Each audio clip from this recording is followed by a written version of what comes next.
Hi guys, welcome to the unboxing of the Samsung Galaxy A51. This is the box that the phone comes in, and it's a typical white box, which is the usual box that Samsung uses for the Galaxy A series, and here the pricing on the box is 25,999 Indian rupees, but you can buy it for approximately 23,999 Indian rupees. Now this phone is the successor to the Galaxy A50, and last year we did review the A50, which was a pretty good phone, and here the unboxing experience is actually similar to that. This envelope holds the SIM ejector pin, and inside it there is a smoked transparent flexible case, which is always a welcome addition, and you also get all the paperwork. Then there's the phone itself, and after that you have all the accessories. And in that there is a very simple low quality typical Samsung headphone which has a 3.5mm jack, and then you get the charging cable which is as expected USB-C, and finally there is the charging brick which is a fast charger rated at 15 watts. So these are all the things in the box, and here we have our phone.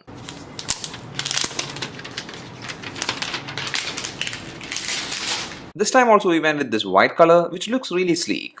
The back panel and sides are plastic, but the phone for some reason doesn't feel cheap in the hand. This back panel has a new type of pattern which shimmers in light, and I'm actually liking this white color with this pattern. It surely looks attractive, and here on the top left there is the all new cameras in this rectangle module, and even though in photos it looked like an extra add-on, in person now that I have the phone with me, it looks better than seen in pictures. And that's mainly because this module doesn't protrude out much, and therefore it blends well. And I feel this design theme is nice and clean because all the 4 cameras and the flash is inside this module. And one more thing you can see here on the back panel is actually the Samsung branding. Then on taking a close look at the side rail, well, even though plastic, Samsung did use a silver finish, so the sides look fine, and also the buttons are all on the right side of the phone and they feel very clicky. Now the SIM tray is located on the left side of the phone, and here the SIM tray can take 2 nano SIMs as well as a micro SD card. So that's a good thing because the phone has a dedicated SD card slot. And also, by the way, both the SIM slots support VoLTE, and then on checking the bottom section, you get the charging port which is USB-C, and you also have a headphone jack, microphone, and the only speaker, and finally on the top left, you get your secondary microphone. So overall there is all the needed ports, and even though the phone being just 7.9mm thick, the phone feels sturdy in the hand too. So now let's turn the device on, and here we are greeted with the Samsung Galaxy A51 welcome screen. And here we can see the Infinity O display having the front camera punched at the top center of the display. The setup process is pretty straightforward, and I did set the device off camera, and once everything is set up and when we are in, obviously the biggest new factor here that we'll notice is, like I said before, this new edge-to-edge Full HD Plus 6.5-inch Infinity O AMOLED display. My initial impressions are that the display is a pretty good one. The contrast is good as expected, and also the colors are sharp without much oversaturation, and also the viewing angles is good. Now since the display is really big, this phone is naturally a two-handed phone.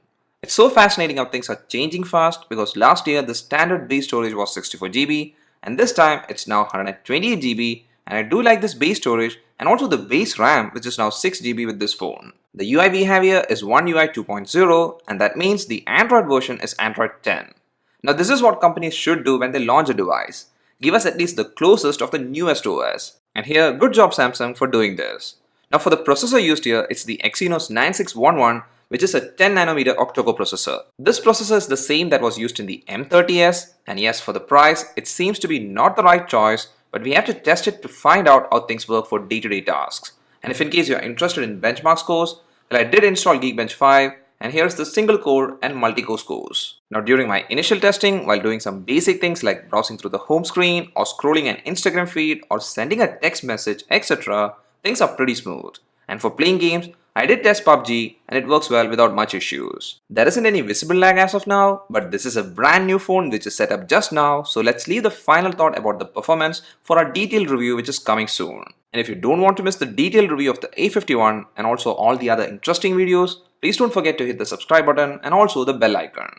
With this phone, for the method of unlocking, you get to choose from plenty of options, and in that, the important one is the fingerprint unlock, and here the scanner variable is an in-display fingerprint scanner. The speed of unlock is average, but its accuracy is good. Well, here with the A51, one of the highlights is actually the cameras. And first, let's check the rear cameras, which are 4, and here the camera specs are great in paper, where the main sensor is 48 megapixels, then there is an ultra wide angle camera which is 12 megapixels, and the third one we have is a depth camera which is 5 megapixels, and finally we have a macro camera which is also 5 megapixels. And here the initial shots I captured seems to be great, where the detailing is excellent and also the colors, even though a bit saturated, looks great.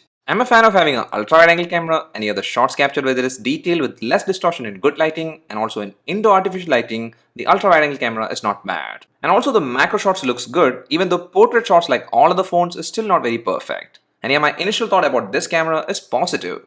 And for videos, you can record at a max resolution of 3840 by 2160 at 30 fps, which is UHD. But here one thing to note is that the only form of stabilization available is EIS, and from my initial testing, the videos are good when there is not so bad lighting. And now for the front camera, it's a 32 megapixel camera, and here you got the option to capture shots in two settings, where in one the frame of capture is normal, and for the other you can go for a wider frame.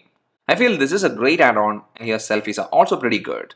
The skin tone is nice, even though there is a bit of processing done, but still the shots look more than good. And for the video with the front camera, well, here also you can record in Ultra HD and the video looks good. So overall I feel Samsung has done really well with the cameras for the price, and this phone seems to have set its bar for camera performance in this price bracket.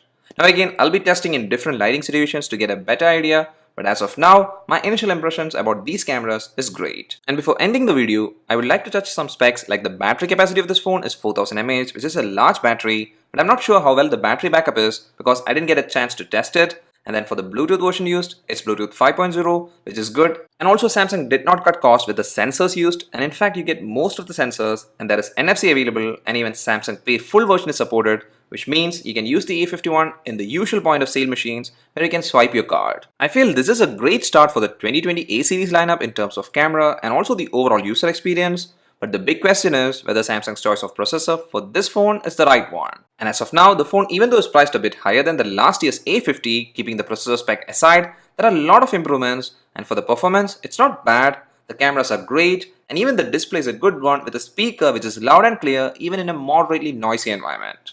So I guess that's it for the unboxing and the initial review of the new Galaxy A51. And before you leave, if you liked this video, please let us know by hitting the like button. See you soon in the next one. Till then, bye.